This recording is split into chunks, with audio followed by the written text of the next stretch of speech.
So welcome to this LPG session.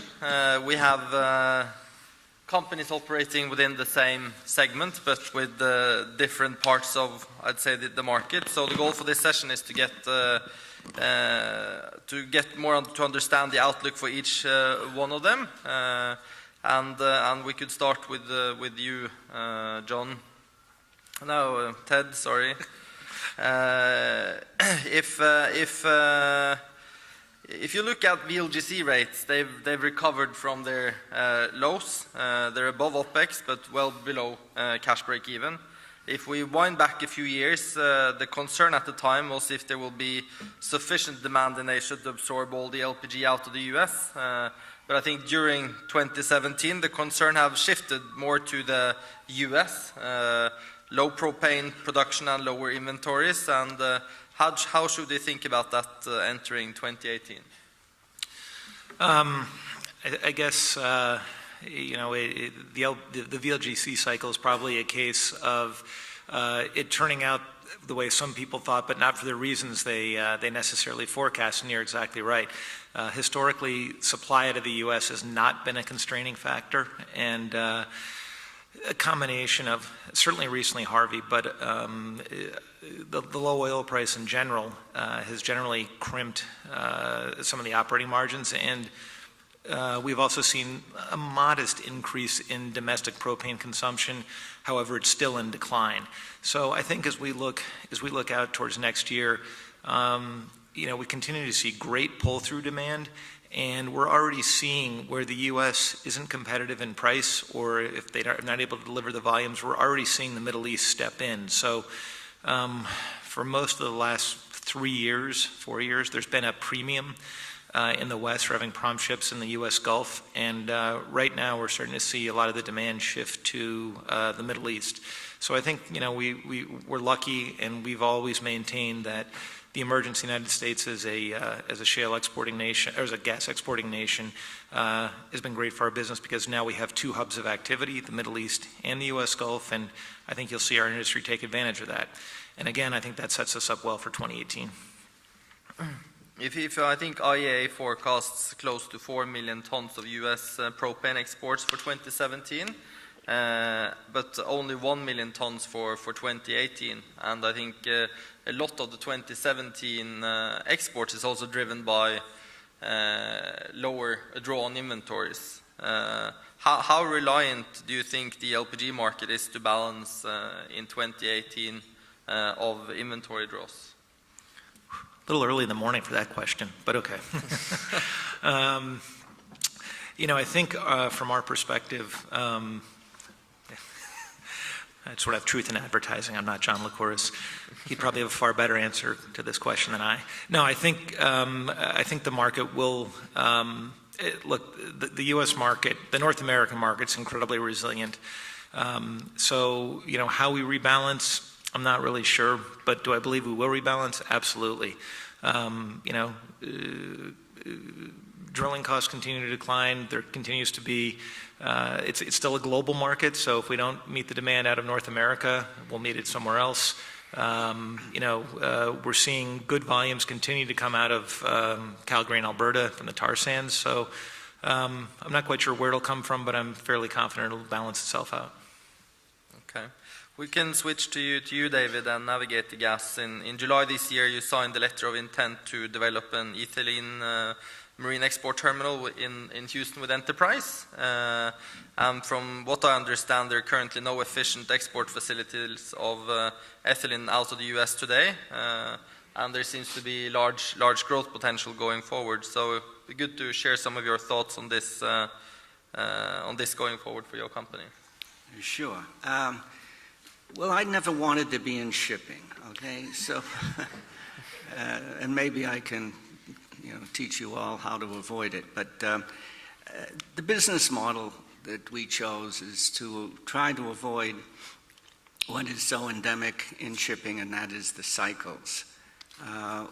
The business model that we've worked on by developing a strategy, developing the equipment, developing the technological expertise within the company, is to look forward. Where is the world moving particularly in the world of hydrocarbons. Where is it moving, and how do we get there ahead of other people? And the model that we chose, the avenue that we thought was most attractive, was the petrochemical business. Why? Because all the technology that we have developed in the United States to find and to develop and put on stream new hydrocarbons at incredible prices, cheaper than we've ever seen before, and that's happening. It's happening, as we know, in the United States. It's happening all around the world. It's happening in the Middle East. And the subsequent activity of the discovery of those cheap hydrocarbons is to develop those hydrocarbons into advanced products, petrochemical gases particularly, because they can be moved, and they can be moved in the LNG, LPG type of vessel. So we thought petrochemicals is where we want to be. We worked with a number of companies with their ideas and how they saw they could develop this massive new technology. And what we observed is that the United States, for example, was spending $25 to $30 billion over the last 5 years developing an expansion of new petrochemical plants. But that's great, but there was no outlet for that massive amount of excess capacity if there were going to be an excess capacity. We have a very good relationship with Enterprise Product Partners, an integrated company, midstream company that is connected to every ethylene plant in the United States. They have pipelines connecting it, they have storage, but they had no export facilities. Enterprise, are very parochial. They have basically built their company around the United States very successfully. We have a strong international capability and interest. And over the past year, working with them, recognizing that there is a great need for exports, and yet there is no facilities really capable of moving it, we try to combine their expertise in the U.S.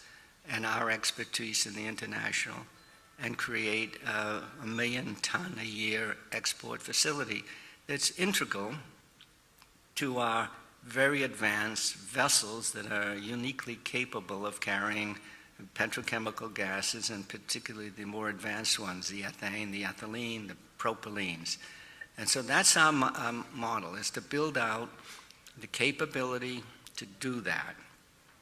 And the first step is to have the equipment on our own, the ships. We have the largest fleet of ethylene-capable vessels in the world.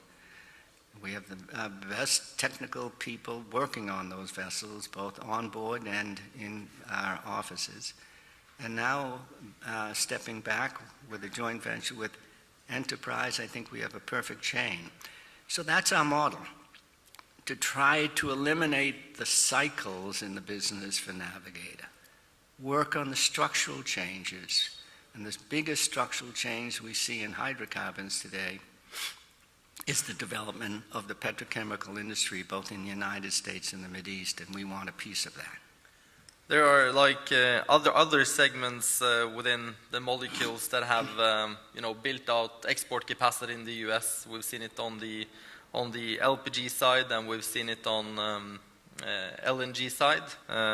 How early phase do you see that ethylene market is today? Was that for me? Yeah. I'm not quite sure I understood the question, but could you? Well, there are other. If we looked at the LPG market, there was a large product arbitrage on the LPGs or propane. If you look U.S. relative to the rest of the world, that led to a lot of build out of export facilities and a lot of ordering of ships. Look, this is not a big business. It's a tiny business, the export of petrochemical gases. 1 million tons. Let's compare that with propane that we export out of the United States. 28 million tons a year against 1. So And ethylene, for example, the bulk of it, the manufacture of ethylene, is consumed in the United States locally. So it's only a small portion. So I don't believe there will be a significant build-out of petrochemical gas export facilities. Enough to provide safety valves, enough to provide markets, international markets for propylene and butadiene and ethylene, but not anything close to what you would have seen and have seen in the development of export for propane. Okay. So Charles, we've seen the VLGC fleet expanding over the years, and that's now also benefiting your vessels in terms of increase in transshipments. So, and rates are also picking up for the smaller sizes. So how to look forward for the smaller LPG assets? Thank you. Yes, the smaller pressurized vessels have been running maybe about 18 months ahead of the larger vessel fleet in supply and demand cycle. So we've seen the order book substantially drop off in the last 18 months already. The forward supply is only 8 vessels coming in, which is possibly why the 5,000 cubic meter vessel made it onto the chart there for James's presentation.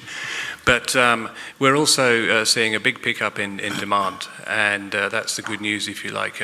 We do the last mile, the regional mile of delivery for LPG, and about a third to a half of global LPG seaborne trade is going into the smaller ports around the world for heating and cooking and power supply.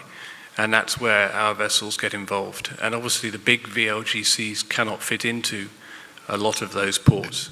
So they rely on transshipment operations from the smaller pressurized vessels. We've gone from doing almost none 2 years ago to doing about 130, 140 operations every quarter. So we're looking at 500 operations this year on an annualized basis. So it's a big pickup in the business, and it's enabling the delivery of low-cost, often North American LPG, but also, as we touched on earlier, Middle Eastern LPG into developing economies. So it's going a lot better, I would say, right now for the smaller vessels. Ted, seems like you're taking some notes. Would you like to share something first? Or No, I'm learning a lot from my colleagues. Okay. If I can be quiet for the rest of the panel, I'd be thrilled. Okay. So a topic that if you look at least when we try to model the LPG market going forward, we have to look at how much increase should we expect out of the US, but also looking at the Middle East. Middle East, on my numbers, were in million tons were larger in 16 than the US, but from a ton mile perspective, US were quite much larger. How should we think about Middle East exports going forward with OPEC cutting production on one hand, but you also have increase in refinery capacity on another hand? Anybody else want to take that? No, I'd say, first of all, one small point of clarification. The U.S.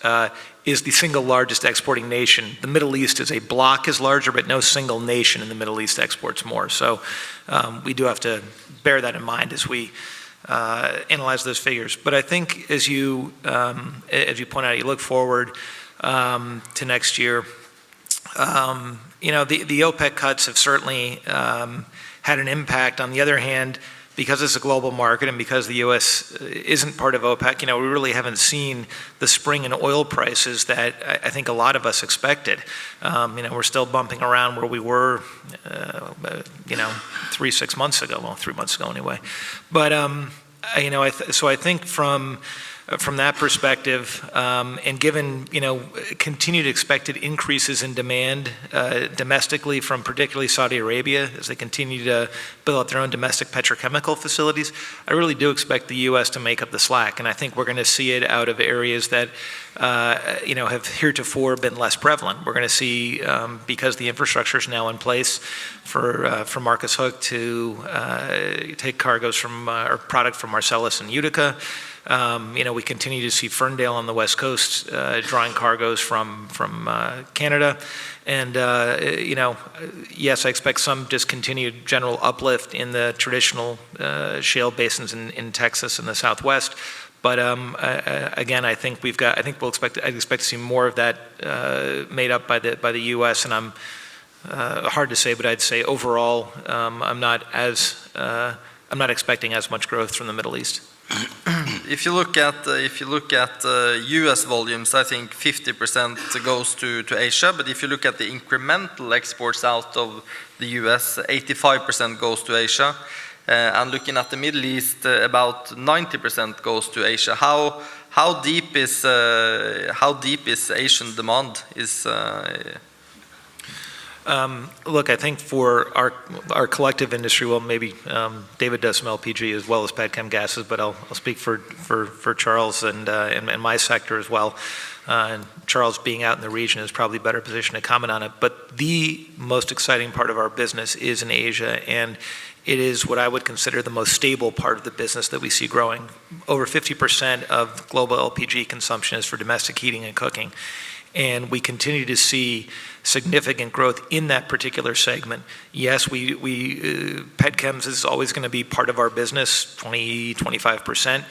It's the most price sensitive, but we continue to see the most basic demand drivers in place in Asia, and specifically those are historically, LPG consumption has grown with GDP and household formation. It tends to shrink with penetration of natural gas.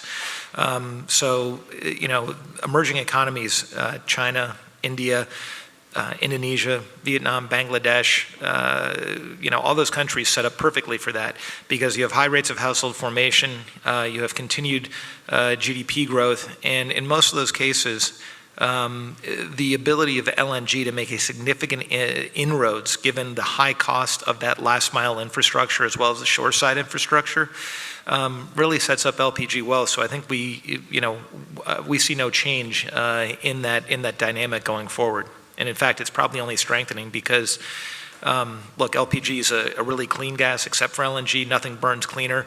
It's cheap. It's easy to move. And that sets up the industry quite well in Asia. I think India had its highest ever import figure last month. And Chinese demand or India is more of a retail demand, but China has been also very reliant upon PDH plants coming online. Would you be more constructive on the retail part of LNG demand or LPG demand going forward, or do we also need call it the petchem industry working? Well, I think look, utilization in our industry, notwithstanding what you said, your comments about rates, which are of course accurate, we have this conundrum that global fleet utilization in our sectors between 85 and 90%, which I think most participants in the room would agree is a pretty healthy level. So, and as we all know in the shipping markets, it's really that incremental cargo that starts to drive the market. So, we're grateful and thrilled about the steady retail commercial demand.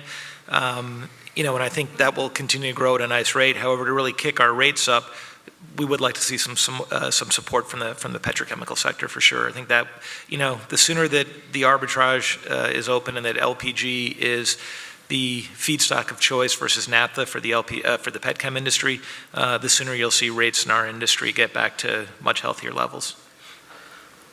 And David, a question for you. If you look towards LPG shipping, you need to cool down the gas to around minus 50 degrees. While if you look at the ethylene, to the best of my knowledge, it's closer to the cooling levels of LNG down to minus 150 or 155 degrees. How should we think about the development of a market on the rate side? Do you look to do more on the term business, or will there be a spot market evolving on the U.S. exports? Mm-hmm. It's ethane and ethylene carried at minus 103, just to make it clear, as opposed to minus 42 for propane, to give you an idea. So they're more advanced, more technically challenging equipment.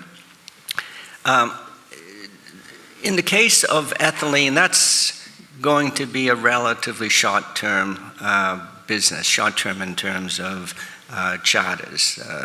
5 to 10 years is about what that market will be.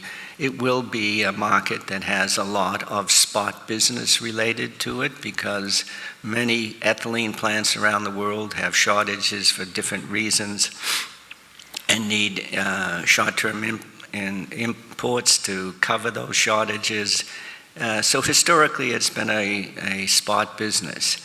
Ethane, on the other hand, another hydrocarbon that needs to be carried in gaseous form, in liquid form at -103, that is a longer term, more akin to LNG, long-term contracts. It's a raw material for the making of ethylene around the world. And by the way, I think you'll see more business for the export of U.S. ethane, particularly from the Marcus Hook, Utica basins, once the Mariner East complex is completed in the end of this year or sometime next year.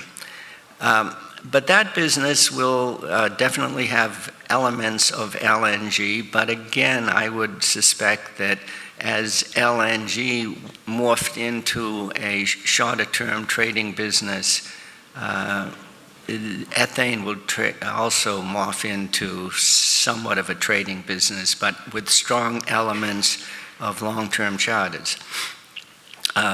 So yeah, I think the business around, that's going to happen out of the Mideast as well as out of the United States. But ethane, unlike ethylene, which will have limited amounts of export volumes, ethane, we have some now coming out, but real sizable incremental volumes coming from the Permian, coming from the Marcellus, from the Utica. It has to go somewhere. And they require specialized vessels, and the material will go to China, it will go to India, it will go to Southeast Asia. And those are long hauls. And some of it will also go to Europe, which is short of ethane. Thank you.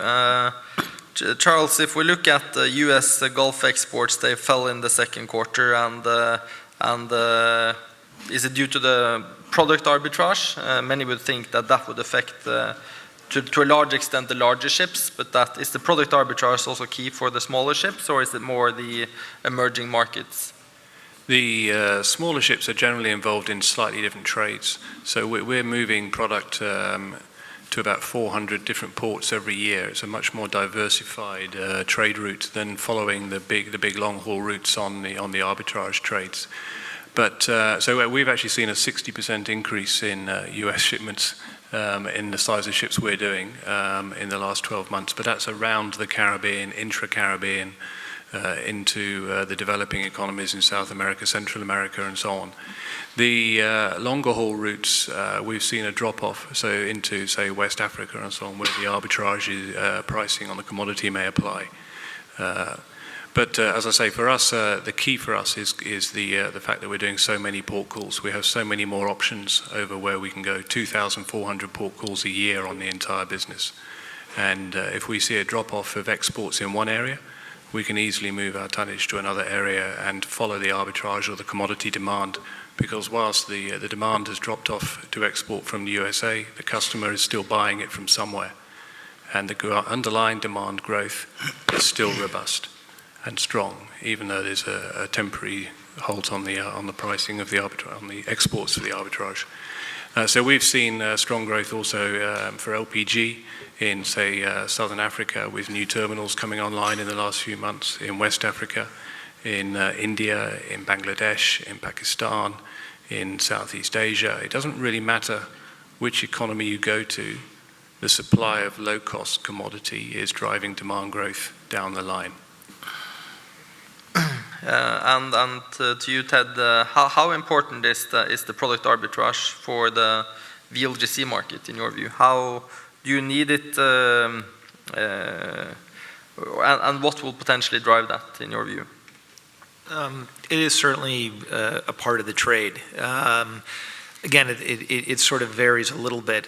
What we have seen in a number of the markets, particularly Japan, the ARB can be, sort of closed on the face of it, but the Japanese importers, because it is controlled by a couple guys, are able to push price increases up the chain, and that's not always the case in other parts of the world. So having that ARB open between East and West LPG cargoes, just on pure LPG prices with freight taken account of is important. The one that we focus on probably just as much is the LPG naphtha arbitrage. We like to see that as about $50 a metric ton because they have very similar calorific value. When there's a $50 a metric ton difference and the purchasing guys and petchems see that as sustained, that's when we start seeing people switching over, and that's when we start driving those incremental cargoes, as I touched on before, to which drives rates. So I'd sure like to have both of those open at any given time. Just to interrupt, it takes more than just an arbitrage to move this stuff, whether it be LPG, petrochemicals, or what have you. You need the infrastructure to do it, and the whole issue of why we're involved in a terminal can be illustrated in just one example. In the case of ethylene, the buyers of ethylene, there is a small, inefficient terminal in Targa in the Houston Ship Channel. It's hard to call it an export terminal. It takes 2 weeks to load one of our smaller vessels. 2 weeks, it should be 1 day. But the arbitrage there, the money the traders are making in buying U.S. ethylene and shipping it in a small vessel and selling that ethylene into the Far East, that arbitrage spread is as much or close to the amount that the U.S. producer is selling it for. Think about that. He's getting as much in profit for trading as the producer is selling it for. And the producer, to build an ethylene plant, you're talking $8 to $10 billion, and the trader has no cost. Now that's an arbitrage, but it doesn't work unless you have the infrastructure. Hence my interest and Enterprise's interest in building the kind of infrastructure necessary to move this type of product out of the United States into the international markets. Ted, it seems like David's proposition here is the wind back of the VLGC market 4 years down the road. Is that you're going to stick to the LPGs, I guess? Anything that makes money. Anything that makes money. Well put. I don't know. I guess David has a much better sector, so I think you should all invest in mid-size LPG carriers and stay out of VLGCs. I think that's a great idea. But no, if you look at, I emphasized before, the petrochemical gas market is significantly smaller. It's a niche market in the overall LPG market. We have to be in both. I mean, we have to have the equipment and the team and all the infrastructure to be a player and therefore in the LPG sector. But we're emphasizing petrochemical gases. It's a technically challenging business, but it's a much smaller. There's not room for a lot of players. Do you hear me? There's not a room for a lot of players. But it doesn't have to be. It can be a great market for us. It will be a developing market. It will be a trader's market, and it's an international for sure market. I just, add, because I think for all three of our businesses, we all enjoy the same fundamentals driving it. David's absolutely right about what the growth of, the entire U.S. NGL production and export infrastructure has meant for all of our businesses as it relates a little bit more to Charles's business and our business. All the wonderful properties of LPG that, have encouraged and changed, frankly, the lives of so many people. I don't mean to sound like Mark Zuckerberg at Facebook, but frankly, we have seen air quality improve, we've seen health improve, and we've seen people's general quality of life improve in a lot of emerging markets because LPG is cheap, it's easy to transport, and as Charles rightly points out, it can reach a lot of places that are otherwise unreachable by our larger hydrocarbon brethren. You talked, Charles, about a low order book, and now you see rates improving. Is there a fear that you will see a pickup in ordering? I think we're suggesting they do the mid-size instead of the pressurized. Is that the thesis for the day? Yes, there is the potential for people to look to order as the rates pick up, and we are at a point where rates are reaching that kind of level. But you've got to find a shipyard to build them in, and from a pressurized LPG point of view, whilst there is plenty of capacity for shipyards, there's not that many shipyards that can turn out ships that quickly. So we aren't expecting a huge incremental add-on of extra ships. Plus, if we look at all the participants in the sector, it's a very small sector in the scheme of things.